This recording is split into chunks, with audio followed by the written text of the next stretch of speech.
আপনাদের কুমিল্লাতে আরেক দল বের হইছে, এরা নামাজ মানে না,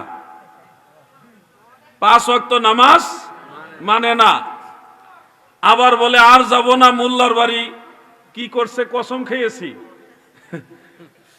এই ধরনের ভণ্ডও কিন্তু কুমিল্লাতে আছে। তো কত রকমের ভেজাল, এর মাঝখানে আপনাদের ঈমান বাঁচায় চলতে হবে। কোন দিকে চলবো হুজুর, আমরা কিভাবে বুঝবো যে এই পথটা সঠিক, এই রাস্তাটা সঠিক, আমরা কিভাবে বুঝবো? আপনাদেরকে ডিরেকশন দিয়েছেন আল্লাহ, আপনি সেটা বুঝার চেষ্টা করুন, তাহলেই সঠিক রাস্তা পেয়ে যাবেন। কিভাবে বুঝবো হুজুর? সূরা ফাতিহার মধ্যে আমার আল্লাহ তাআলা আমাদের শিক্ষা দিয়েছেন, ইহদিনাস সিরাতাল মুস্তাকিম সিরাতাল লাযিনা আন'আমতা আলাইহিম। আল্লাহ আমাদেরকে সরল সঠিক পথে পরিচালিত করুন, যেই পথে আপনার নিয়ামত প্রাপ্ত বান্দারা পরিচালিত হয়েছে। এখান থেকে আপনারা একটা মাইল ফলক নেন, কিভাবে চলবেন, যে আল্লাহ আমাদেরকে আপনার নিয়ামত প্রাপ্ত বান্দাদের পথে চালান। এখন প্রশ্ন হলো, নিয়ামত প্রাপ্ত বান্দা কারা? নিঃসন্দেহ নবী রাসূল, আউলিয়া কিরাম, শুহাদায়ে কিরাম, সালেহিন যারা, তারা হলো নিয়ামত প্রাপ্ত বান্দা। তাহলে সূরা ফাতিহা দিয়ে দলিল দিতে পারবেন আল্লাহর আউলিয়ারা যেই পথে চলেছে ওই পথ হলো জান্নাতের পথ। যারা ওলিয়া উলিয়াদের পথে নাই, তারা জান্নাতের পথে নাই। আজকে আমি সোশ্যাল মিডিয়াতে একটা হাদিস শরীফ লিখে ভালো উদ্দেশ্যে নেক নিয়তে প্রচার করেছি। হাদিস শরীফটা হলো, আসহাবে কাহাফের আল্লাহর আউলিয়া যারা ছিলেন, যারা 309 বছর ঘুমায়েছিলেন, এরপর আল্লাহ তাআলা ওনাদের আবার ঘুম থেকে জাগ্রত করেছেন। 7 জন আল্লাহর ওলি ছিল, তারা হযরত ঈসা আলাইহিস সালামের উম্মত ছিল। তাদের যে গুহার মধ্যে ঘুমিয়েছিলেন, এই গুহাটা হলো শাম দেশে, বর্তমান জর্ডানে। আমি 2 বার ওই গুহার ভিতরে ঢুকেছি।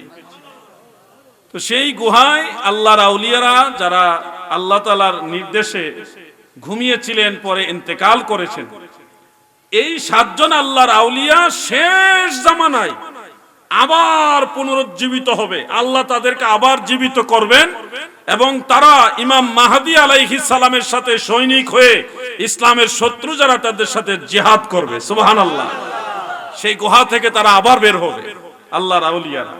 এটা পোস্ট করেছি, পরে বেশ কিছু আলেম দেখলাম, টুপি আছে, বড় বড় দাড়িও আছে, ফেস দেখে বুঝলাম এরা মাদ্রাসা পড়ুয়া।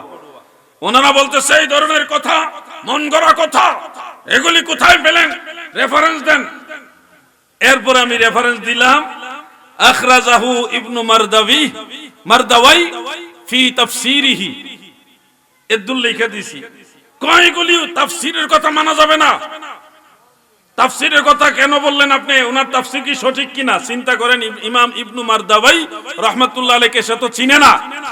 ইমাম আবু বকর বাইহাকি রাহমাতুল্লাহ আলাইহির সমসাময়িক একজন মুফাসসির এবং হাফেজুল হাদিস, উনি হাফেজুল হাদিস।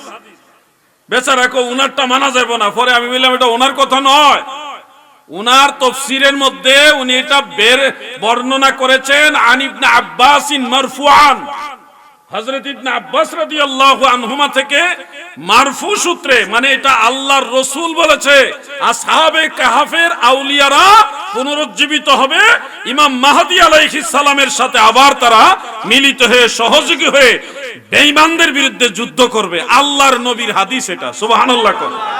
এখন বেচারা তো কোনোদিন এই কিতাব পড়েও নাই। আমরা বিপদে পড়ছি, আমরা কেন পড়লাম? আমরা পড়ে আমাদের সমস্যা হয়েছে, কেন পড়লাম?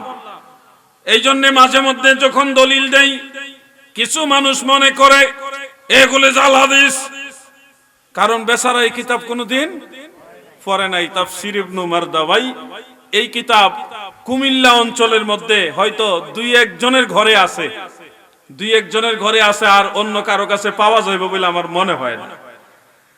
বেশি দিন আগের কিতাব না, এটা 1100 বছরের আগের কিতাব। আল্লাহু আকবার।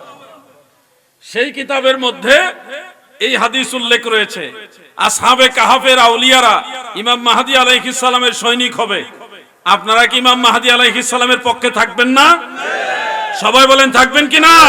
নারে তাকবীর, আল্লাহু আকবার, নারে রিসালাত, ইয়া রাসূলুল্লাহ, নারে পাক পাঞ্জাতন, ইয়া পাক পাঞ্জাতন, নারে গাউসিয়া, ইয়া সুন্নাত আল জামাত